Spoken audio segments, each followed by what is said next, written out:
जय हिंद दोस्तों, मैं सेबी पंजीकृत सलाहकार नहीं हूं। यह वीडियो केवल शैक्षिक और सूचनात्मक उद्देश्य के लिए बनाई गई है। विप्रो के बायबैक के बारे में बात करेंगे और आज का मेन टॉपिक रहेगा कैलकुलेशन के माध्यम से समझने का कि इंटाइटलमेंट रेशियो क्या रह सकता है और एक्सेप्टेंस रेशियो क्या रह सकता है, और क्या इस बायबैक में कोई ऐसा भी सिचुएशन बन सकता है जिसमें हम लोगों को लॉस भी हो सकता है, तो उसको भी यहाँ पे समझने की कोशिश करेंगे। 203 रुपया करेंट प्राइस है। 250 रुपये पर इक्विटी शेयर के हिसाब से कंपनी बायबैक कर रही है। 5 जून को कंपनी ने अपना रिकॉर्ड डेट और एक्स डेट तय किया है। 4 जून खरीदारी करने का इसका लास्ट डेट रहने वाला है। सबसे पहले एक्सेप्टेंस रेशियो का हिस्ट्री देखेंगे तो 2016 में जब कंपनी बायबैक लेके आई थी, 4.25% इक्विटी शेयर का बायबैक किया था, तो एक्सेप्टेंस रेशियो लगभग 100% के आसपास आया था। वहीं पे 2017 में भी आया था, 6% इक्विटी शेयर बायबैक किया था कंपनी ने, तो 50% का एक्सेप्टेंस रेशियो आया था। 2019 में भी कंपनी ने बायबैक लाया था, कह लीजिए कि 5.25% का, तो 50% का एक्सेप्टेंस रेशियो आया था। 2020 में 4% का बायबैक कंपनी ने किया था, तो यहाँ पे 33% का अभी दिखा रहा था कुछ दिन पहले, अभी 100% यहाँ पे भी दिखा रहा है। हालांकि ये इस वेबसाइट का है, मैं इसको वेरीफाई नहीं कर रहा हूँ। 2023 में लास्ट टाइम कंपनी का बायबैक आया था, जो 5% इक्विटी शेयर कंपनी ने अधिग्रहण किया था, बायबैक किया था। 77% का एक्सेप्टेंस रेशियो आया था। ये होता है एक्सेप्टेंस रेशियो, ये पता चलता है बायबैक के बाद। ठीक है, ये एक्सेप्टेंस रेशियो कब पता चलता है? बायबैक के बाद। बायबैक जब अप्लाई कर देते हो आप लोग, तो फिर एक्सेप्टेंस रेशियो का अनाउंस होने का एक दिन होता है, उसी दिन आपके शेयर जो है बायबैक में जाते हैं और उसी दिन जो है ये पता चलता है। ठीक है ना। तो एक्सेप्टेंस रेशियो तो कोई नहीं बता सकता कि कितना आएगा कितना नहीं। हाँ, इंटाइटलमेंट रेशियो का हम लोग गणित लगा सकते हैं और वही गणित आप लोगों को समझाने वाला हूँ। देखिए, जो भी मैं ये वीडियो बनाया हूँ, इस पे एक पहले से ही मैं वीडियो बना के रखा हूँ, बनाया था, लेकिन वो बहुत पुरानी वीडियो हो चुकी है। तो बहुत सारे लोग नए नए वाले भी आए हैं, तो अब उनको भी सारा गणित फिर से समझना है, तो फिर से समझा दूंगा। कंपनी के पास टोटल 1022 करोड़ इक्विटी शेयर है, जिसमें से 761 करोड़ इक्विटी शेयर प्रमोटर के पास है, जो कि लगभग 72.5% बनता है।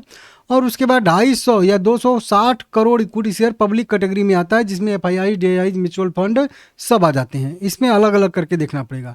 अब उसी जो 260 करोड़ इक्विटी शेयर है, उसमें अलग अलग करके देखेंगे तो जो 2 लाख शेयर कैपिटल से कम रखने वाले शेयर होल्डर हैं, ऐसे शेयर होल्डर लगभग 25.5 लाख हैं। कितने? 25.5 लाख, मतलब 25.5 लाख। 25 लाख 5,000 शेयर होल्डर ऐसे हैं जो 2 लाख से कम का शेयर कैपिटल रखते हैं। इक्विटी शेयर के हिसाब से देखेंगे तो 41 करोड़ 46 लाख इक्विटी शेयर जो है यहाँ पे ये लोग होल्ड करते हैं, 2 लाख से कम शेयर कैपिटल वाले। हालांकि इसमें भी बहुत सारे लोग 2 लाख रुपए से कम के शेयर रखने वाले हैं, क्योंकि ये शेयर कैपिटल के हिसाब से काउंट होता है। तो 41 करोड़ रुपए मान के चलते हैं हम लोग कि रिटेल इन्वेस्टर के पास है। हालांकि इसमें भी बहुत सारे लोग बाहर निकल जाएंगे, आधा तो लगभग बाहर ही निकल जाते हैं। सारा का सारा डाटा यहाँ पे फिल कर लिया हूँ, ठीक है ना, विप्रो के बायबैक में। ठीक है ना। और इसमें यहाँ पे कि 1,020 करोड़ इक्विटी शेयर थे, इसमें देखेंगे तो 761 करोड़ प्रमोटर हैं, पब्लिक कैटेगरी में 260 करोड़ है। 2 लाख से कम के शेयर कैपिटल रखने वाले 41 करोड़ 50 लाख इन्वेस्टर हैं। बाकी जो बच जाते हैं टोटल FIIs और प्रमोटर मिला के 2 लाख के ऊपर वाले लगभग 980 करोड़ इक्विटी शेयर बच जाता है। पब्लिक की टोटल संख्या यहाँ पे लिख दिया हूँ 25,50,000। ठीक है ना। इसमें देखते हैं। अब देखिए, कंपनी टोटल बायबैक कर रही है 60 करोड़ इक्विटी शेयर का। कितना इक्विटी शेयर का अधिग्रहण कर रही है? 60 करोड़। आप लोगों को पता होगा कि रिटेल कैटेगरी में 15% रिजर्व होता है, तो इस 60 करोड़ का लगभग अगर हम लोग 15% निकालेंगे तो ये आएगा 9 करोड़। तो 9 crore equity share retail category के लिए रिजर्व रहेगा। बाकी 51 करोड़ इक्विटी शेयर जो रहेगा वो नॉर्मल कैटेगरी के लिए रिजर्व रहेगा। अब चाहे प्रमोटर, बहुत सारे लोग बोल रहे हैं कि प्रमोटर भाग लेंगे तो हमारा कम हो जाएगा। कम नहीं होगा। प्रमोटर भाग नहीं लेते हैं तो हमारा बढ़ता है, प्रमोटर के भाग लेने से हमारा कम नहीं होगा। अब ये दोनों चीज़ अलग होता है कि जैसे मान लेते हैं कि हमारा शेयर जो है हर 4 शेयर पे 1 शेयर जाना था, तो हमारा 25% का एक्सेप्टेंस रेशियो आया ना। अब वहीं पे अगर प्रमोटर भाग नहीं लेते तो ये एक्सेप्टेंस रेशियो हम लोगों का जो था वो बढ़ जाता। हो सकता है कि 40% हो जाता, हो सकता है 50%, हो सकता है 60% हो जाता। प्रमोटर अगर भाग लेंगे तो भी ये हमारा जो इंटाइटलमेंट रेशियो है वो नहीं घटने वाला है, क्योंकि वो नॉर्मल कैटेगरी में ही आएंगे। हाँ, वो भाग नहीं लेंगे तो हमको फ़ायदा होगा, लेकिन वो भाग लेंगे तो हमको नुकसान नहीं होगा। अब बोलो कि भाग नहीं लेंगे तो हमारा एक्सेप्टेंस रेशियो बढ़ेगा, लेकिन लेंगे तो अब वो बढ़ नहीं पाएगा, तो नुकसान हुआ। हाँ, दूसरे का हिस्सेदारी आपको नहीं मिला तो आपको नुकसान हुआ, लेकिन वो आपका अधिकार नहीं ना था, अधिकार तो उनका ही था ना। वो चाहें तो भाग लें, नहीं चाहें तो नहीं भाग लें। आप अपने का जिम्मेदारी लेते हैं कि सबका जिम्मेदारी लेते हैं? तो वही चीज़, तो प्रमोटर भाग लेंगे, इससे हम लोगों के इंटाइटलमेंट रेशियो पे कोई प्रभाव नहीं पड़ेगा। हाँ, वो अगर भाग नहीं लेते हैं तो हमारा एक्सेप्टेंस रेशियो बढ़ जाता है थोड़ा सा, ये नॉर्मल है, ठीक है ना। तो 51 करोड़ जो है नॉर्मल कैटेगरी में, 9 करोड़ हमारे कैटेगरी में। अभी मैं बता ही रहा था 41 करोड़ 50 लाख इक्विटी शेयर, 2 लाख के कम शेयर कैपिटल वाले, 2 लाख की कम रिटेल इन्वेस्टर कैटेगरी में एक तरीके से कह लीजिए है। इसमें 41 करोड़ में 9 करोड़ से आप गुणा करोगे तो आपका आएगा 4.6%, 6 मतलब गुना, मतलब आपके हर 6.5 शेयर पे एक शेयर आपका बायबैक में जाएगा।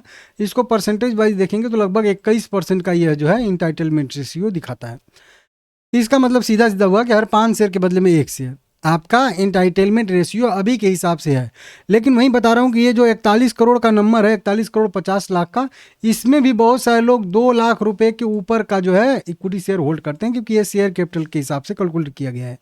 तो इसमें जो 4 करोड़ 41 करोड़ का नंबर है, मान के चलिएगा कि ये नंबर लगभग 30 करोड़ के आसपास आएगा, मेन जो शेयर होल्डर हम रिटेल कैटेगरी में आएंगे उनका। तो अगर 30 करोड़ आएगा तो 30 करोड़ का अगर हम लोग यहाँ पे सीधा सीधा मैं यहीं पे डाल के अगर इसको कर देता हूँ एक बार के लिए, केवल 30 करोड़ देखने के लिए केवल कि क्या आता है सिचुएशन हम लोगों का।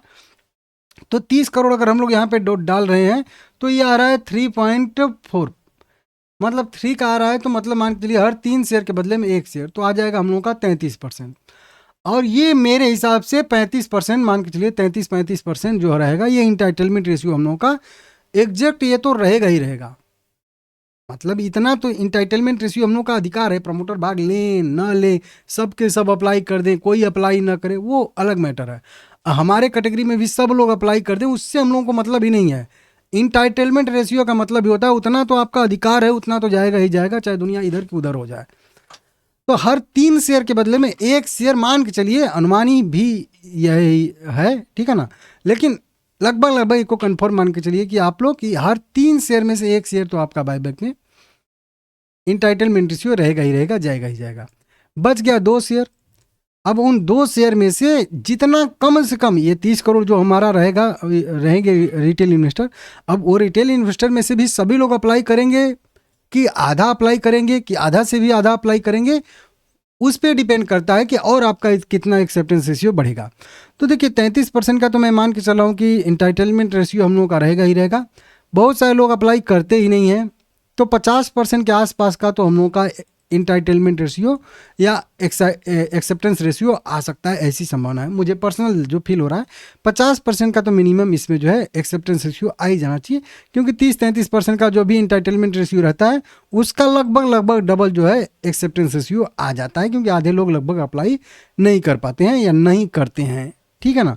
तो अगर 20% का इंटाइटलमेंट रेशियो आता है तो 40% का एक्सेप्टेंस रेशियो, 30% का अगर इंटाइटलमेंट रेशियो आता है तो 50 से 60% का एक्सेप्टेंस रेशियो आ जाता है नॉर्मल। ऐसा सेम हुआ था, आप लोग कई सारे लोग अभी कमेंट किए थे, मैं देख रहा था इन्फोसिस का, कि अभी 6 महीने पहले इन्फोसिस का आया था तो उसमें कितना था, उसमें था 67-68% के आसपास, 65% राउंड फिगर मान के लिए। इंटाइटलमेंट रेशियो कितना था, इंटाइटलमेंट रेशियो 30% के आसपास का था या 28% के आसपास का था। 28-30% के इंटाइटलमेंट रेशियो वाला एक्सेप्टेंस रेशियो आया 65%, उससे आप अंदाज़ा लगा लीजिए, ठीक है ना। तो 50% मान के चलिए आपके पास अगर 10 शेयर रहेंगे तो उसमें से 5 शेयर आपके बायबैक में लगभग जा सकते हैं। जरूरी तो नहीं है, क्लियर तो नहीं है, लेकिन वहीं बाद में पता चलता है, लेकिन उतना मान के चलिए कि आ सकता है। अब अगर इतना एक्सेप्टेंस रेशियो आ जाता है तो आपको किसी भी परिस्थिति में, जब तक प्राइस 150 के नीचे नहीं जाएगा, 150 के नीचे, 150 के नीचे जब तक विप्रो का प्राइस नहीं जाएगा, ब्रेक इवन समझाया था अभी पिछली वीडियो में, जाके देख लीजिएगा, ठीक है ना, तब तक आपको लॉस होने की संभावना बहुत कम रहेगा, ठीक है ना। क्योंकि एक शेयर पे अगर 2 शेयर आपके पास हैं, 200 रुपये में आपने खरीदा है, 250 रुपये में एक शेयर चला गया, तो एक शेयर पे आपको 50 रुपया मिल गया, तो अब एक शेयर बचा है तो उसमें 50 रुपया लॉस होगा, तभी तो आपको लॉस होगा ना। ये 2 ही शेयर थे आपके पास, 200 रुपया, 400 लगा था, एक शेयर में आपको 250 रुपया मिल गया, अब आपका 150 बचा ना। अब 150 के नीचे जब प्राइस जाएगा तभी तो आपको लॉस होगा, तो लॉस होने की संभावना बहुत ना के बराबर है या बहुत कम है। हालांकि होने के लिए तो कुछ भी हो सकता है मार्केट में, लेकिन ये है, समझ लीजिएगा इसको। तो मैं बोलूँगा कि बिंदास बढ़िया कंपनी है, अच्छी कंपनी है, बिंदास बायबैक में आप लोग पार्टिसिपेट कर सकते हो। हालांकि अपने फाइनेंशियल एडवाइजर से सलाह ले लीजिएगा, क्योंकि ये मेरा कैलकुलेशन है अपने हिसाब से। देख लीजिएगा, ठीक है ना। अब इसको मैं 41 कर देता हूँ फिर से। और 41 कौन सा नंबर है? ये शेयर कैपिटल जो यहाँ पे मैं अभी आप लोगों को वेरीफाई करके दिखा रहा था। ये एक ऑफिशियल डाटा पे बेस्ड जो है कैलकुलेशन था। आपको कैसा लगा है कमेंट करके जरूर बताइएगा। प्रॉफिट एंड लॉस वाला भी फिर से बता दूंगा, अगर आप लोग कहोगे तो। लाइक, चैनल को सब्सक्राइब जरूर करिएगा।